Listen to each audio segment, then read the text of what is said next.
दोस्तों, आज की वीडियो में सुनेंगे मासिक शिवरात्रि व्रत कथा, जिसे सुनने से आपके जीवन में आ रही सारी संकटें टल जाएंगी। मासिक शिवरात्रि व्रत रखने से वैवाहिक जीवन में सुख शांति बनी रहती है।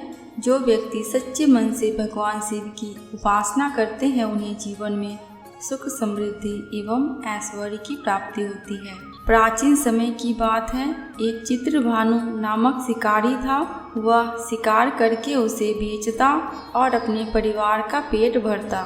वह उसी नगर के एक साहूकार का कर्जदार था और आर्थिक तंगी के कारण समय पर उसका ऋण नहीं चुका पा रहा था, जिससे साहूकार को गुस्सा आ गया और शिकारी चित्रभानु को शिव मठ में बंदी बना लिया।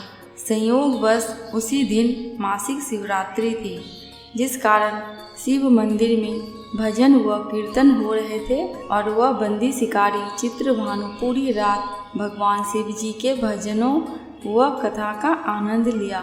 सुबह होते ही साहूकार ने उसे अपने पास बुलाया और ऋण चुकाने के लिए कहा। शिकारी चित्रभानु ने कहा, हे सेठ जी, मैं कल तक आपका ऋण चुका दूंगा। उसका यह वचन सुनकर सेठ जी ने उसे छोड़ दिया, जिसके बाद शिकारी शिकार के लिए जंगल में चला गया।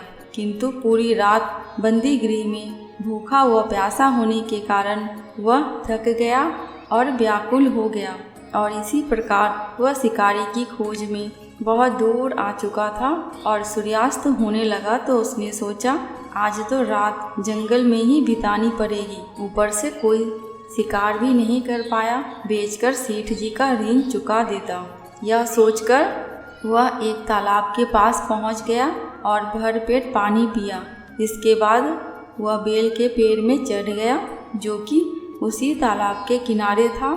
उसी बेलपत्र के पेड़ के नीचे शिवलिंग की स्थापना हो रही थी, किंतु वह पूरी तरह बेल की पत्तियों से ढका होने के कारण उस शिकारी को दिखाई नहीं दिया। शिकारी चित्रभानु पेड़ में बैठने के लिए बेल की टहनियों व पत्ते तोड़कर नीचे गिराया। संयोगवश वो सभी टहनियाँ व पत्ते भगवान शिवलिंग पर गिरते रहे और शिकारी चित्रभानु रात्रि से लेकर पूरे दिन भर का भूखा प्यासा था और इसी प्रकार उसका मासिक शिवरात्रि का व्रत हो गया। कुछ समय बाद उस तालाब पर पानी पीने के लिए एक गर्भवती हिरनी आई और पानी पीने लगी। हिरनी को देखकर शिकारी चित्रभानु ने अपने धनुष पर तीर चढ़ा लिया और छोड़ने लगा तो गर्भवती हिरनी बोली, तुम धनुष तीर मत चलाओ, क्योंकि इस समय मैं गर्भवती हूँ और तुम एक साथ दो जीवों की हत्या नहीं कर सकते, परंतु मैं जल्द ही प्रसव करूँगी, जिसके बाद मैं तुम्हारे पास आ जाऊँगी, तब तुम मेरा शिकार कर लेना। उस हिरनी की बात सुनकर चित्रभानु ने अपने धनुष को ढीला कर लिया। इतने में वह हिरनी झाड़ियों में लुप्त हो गई। ऐसे में जब शिकारी ने अपने धनुष की प्रत्यंचा चढ़ाई और ढीली करी तो उसी दौरान कुछ बेलपत्र के पत्ते झड़कर शिवलिंग के ऊपर गिर गए। ऐसे में शिकारी के हाथों से प्रथम प्रहर की पूजा भी हो गई। कुछ समय बाद दूसरी हिरनी झाड़ियों में से निकली। उसे देखकर शिकारी का खुशी का ठिकाना नहीं रहा। चित्रभानु ने उस हिरनी का शिकार करने के लिए अपने धनुष उठाया और तीर छोड़ने लगा तो हिरनी बोली, हे शिकारी, आप मुझे मत मारो, मैं अभी ऋतु से निकली हूँ और अपने पति से बिछड़ गई। उन्हीं को ढूंढती हुई मैं यहाँ तक आ पहुँची हूँ। मैं अपने पति से भेंट कर लूँ, उसके बाद तुम मेरा शिकार कर लेना। ये कहकर वह हिरनी वहाँ से चली गई। शिकारी चित्रभानु अपना 2 बार शिकारी खोकर बड़ा ही दुखी हुआ और चिंता में पड़ गया कि प्रातः सेठ जी का ऋण कहाँ से चुकाएगा। अब शिकारी ने दूसरी हिरनी का शिकार करने के लिए धनुष पर प्रत्यंचा चढ़ाई तो कुछ बेलपत्र के पत्ते झड़कर शिवलिंग के ऊपर गिर पड़े। ऐसे में पूजा का दूसरा प्रहर भी संपन्न हो गया। ऐसे में अर्धरात्रि बीत गई और कुछ समय बाद एक हिरनी अपने बच्चों के साथ तालाब पर पानी पीने के लिए आई। चित्रभानु ने जरा सी देरी नहीं की और धनुष पर प्रत्यंचा चढ़ाई और तीर को छोड़ने लगा। इतने में वह हिरनी बोली, हे शिकारी, आप मुझे अभी मत मारो। यदि मैं मर गई तो मेरे बच्चे अनाथ हो जाएंगे। मैं इन बच्चों को इनके पिता के पास छोड़ आऊं, जिसके बाद तुम मेरा शिकार कर लेना। उस हिरनी की बात सुनकर शिकारी चित्रभानु जोर से हंसने लगा और कहने लगा, सामने आए शिकार को कैसे छोड़ सकता हूँ मैं? इतना भी मूर्ख नहीं हूँ, क्योंकि 2 बार मैंने अपना शिकारी खो दिया है, अब तीसरी बार नहीं। हिरनी बोली, जिस प्रकार तुम्हें अपने बच्चों की चिंता सता रही है, उसी प्रकार मुझे अपने बच्चों की भी चिंता सता रही है। मैं इन्हें इनके पिता के पास छोड़कर वापस आ जाऊंगी, जिसके बाद तुम मेरा शिकार कर लेना। मेरा विश्वास करो शिकारी राज। हिरनी की बात सुनकर शिकारी को दया आ गई और उसे जाने दिया। ऐसे में शिकारी के हाथों से तीसरे प्रहर की पूजा भी हो गई।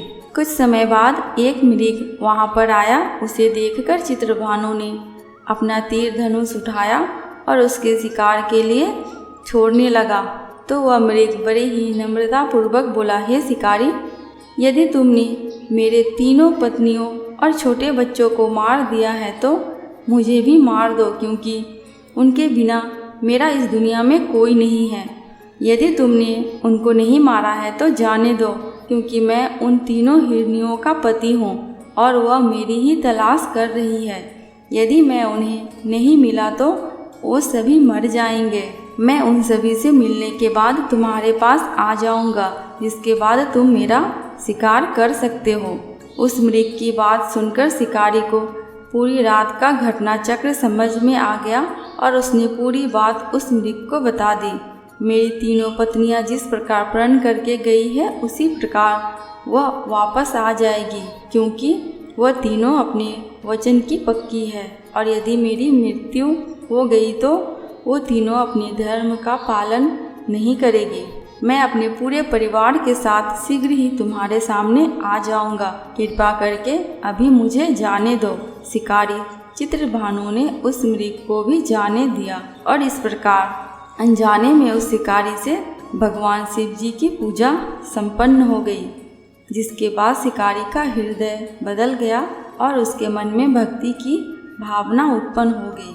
कुछ समय बाद मृग अपने पूरे परिवार अर्थात 3 हिरनी व बच्चों के साथ उस शिकारी के पास आ गया और कहा कि हम अपनी प्रतिज्ञा अनुसार यहाँ आ गए, अब आप हमारा शिकार कर सकते हैं। शिकारी चित्रभानु जंगल के पशुओं की सच्ची भावना को देखकर उसका हृदय पूरी तरह से पिघल गया और उसी दिन से उसने शिकार करना छोड़ दिया। दूसरे दिन प्रातः होते ही सेठ जी का ऋण किसी और से उधार लेकर चुकाया और स्वयं मेहनत करने लगा। इसी प्रकार उसने अपने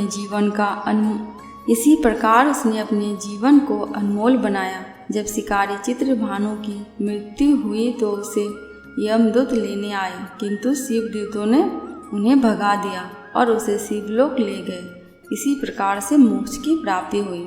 दोस्तों, कमेंट बॉक्स में भगवान शंकर एवं माता पार्वती की जयकारा लगाना बिल्कुल भी मत भूलना। आपको मेरे चैनल पे व्रत त्योहारों की जानकारियाँ एवं कथा कहानियाँ मिलती रहेंगी।